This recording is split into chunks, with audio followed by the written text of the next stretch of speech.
நான் டாக்டர் முகமது இப்ராஹிம், ஷிஃபா மருத்துவமனையில் புற்றுநோய் அறுவை சிகிச்சை நிபுணராக பணியாற்றி வருகின்றேன். இது மிஸ்ஸஸ் பச்சலின் ஜோசப். ஸோ இவங்களுக்கு இப்போ இன்று பிறந்த நாள். ஸோ 88வது பிறந்த நாள்.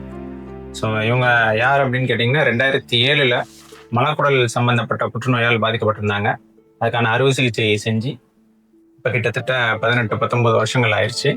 ஸோ அதற்கு பிறகு 2021 திரும்பவும் நுரையீரல் புற்றுநோய், செகண்ட் கேன்சர்னு சொல்லுவோம், 2வது கேன்சர், அதனாலும் பாதிக்கப்பட்டாங்க. இப்போ அதுக்கான ட்ரீட்மெண்ட்ல இருக்கிறாங்க. ஸோ 2 புற்றுநோய், பெரிய புற்றுநோய், மலக்குடல் மற்றும் நுரையீரல் புற்றுநோய் பாதிக்கப்பட்டிருந்தாலும் அவங்களுடைய தன்னம்பிக்கை மற்றும் கரெக்டான நேரத்தில் கரெக்டான ட்ரீட்மெண்ட் எடுத்துக்கிட்டு இருந்தோம் அப்படின்னா நம்ம அந்த புற்றுநோயை வெல்லலாம் அப்படிங்கிறதுக்கு இவங்க ஒரு சிறந்த எடுத்துக்காட்டு. ஸோ இவங்க இப்போ அவங்களுடைய அந்த எக்ஸ்பீரியன்ஸை பற்றி சொல்லுவாங்க. இருந்தேன். என் மகளும் டாக்டர் போட்டு என்னை நல்லா கவனிச்சு பார்த்தாங்க. அவங்க சொன்னது ஒன்றும் தோறாம விடாம என்னை ரொம்ப கவனிச்சு பக்கத்துலேயே இருந்து பார்த்தாங்க.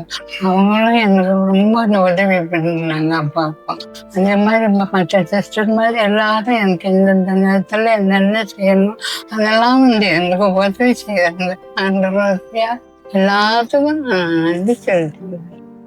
ஸோ 2 வகையான புற்றுநோயெல்லாம் பாதிக்கப்பட்டிருந்தாலும் கரெக்டான மருத்துவ முறையை ட்ரீட்மெண்ட்டை எடுத்திருக்கிறாங்க. அது மட்டும் இல்லாமல் தொடர்ச்சியாக அவங்க அந்த செக்கப்ல இருந்திருக்கிறாங்க. 2007 அவங்களுக்கு முதல் ஆப்ரேஷன் பண்ணியிருந்தாலும் அவங்க தொடர்ந்து அந்த செக்கப்ல இருந்ததுனால தான் 2021 அவங்களுக்கு நுரையீரல் புற்றுநோய் வந்தது நம்மளால கண்டுபிடிக்க முடிஞ்சது. ஸோ இது போல நம்ம ட்ரீட்மெண்ட்டை சரியாக எடுத்திருந்தாலும் அதை கரெக்டான முறையில் நம்ம ஃபாலோஅப்ல இருந்தோம் அப்படின்னா புற்றுநோய் மற்றும் அதனால் ஏற்படக்கூடிய பின்விளைவுகளையும் நம்ம ஆரம்ப நிலையிலேயே கண்டறியலாம். நன்றி.